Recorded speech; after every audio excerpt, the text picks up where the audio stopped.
തിരുവനന്തപുരം ജില്ലാ പഞ്ചായത്തിന്റെ ആഭിമുഖ്യത്തിൽ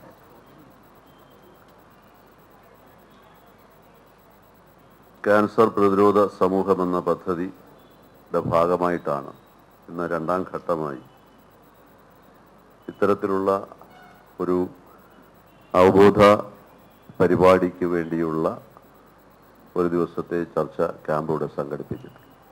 ക്യാൻസർ രോഗം അതിൻ്റെ തീവ്രത ഈ കാലഘട്ടത്തിൽ വർദ്ധിച്ചു വരുന്ന ഒരു സാഹചര്യം മനസ്സിലാക്കിക്കൊണ്ട്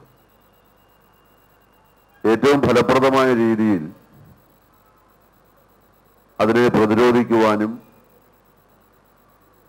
അതിൻ്റെ ചികിത്സാ രംഗത്ത് ഏറ്റവും കാര്യക്ഷമമായ പ്രവർത്തനങ്ങൾ നടത്തുവാനും വേണ്ടുന്ന ഒരു കർമ്മ പദ്ധതിക്ക് രൂപം കൊടുക്കുക എന്ന് പറഞ്ഞാൽ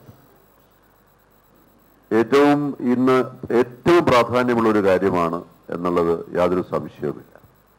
ജീവിതശൈലിയിൽ മാറ്റം വരുത്തണമെങ്കിൽ എന്താണ് പ്രധാനമായി ചെയ്യേണ്ടത്? ജീവിതശൈലിയിൽ മാറ്റം വരുത്തണമെങ്കിൽ നമ്മൾ അതിനകത്ത് മാനസികമായ ഒരു തയ്യാറെടുപ്പ് നടത്തണം. മാനസികമായി തയ്യാറെടുത്തുകൊണ്ട് നമ്മൾ ഒരു പരിധിവരെ ഈ രോഗത്തെ നമുക്ക് മാറ്റി നിർത്താൻ കഴിയും എന്നുള്ള കാര്യത്തിൽ സംശയമില്ല.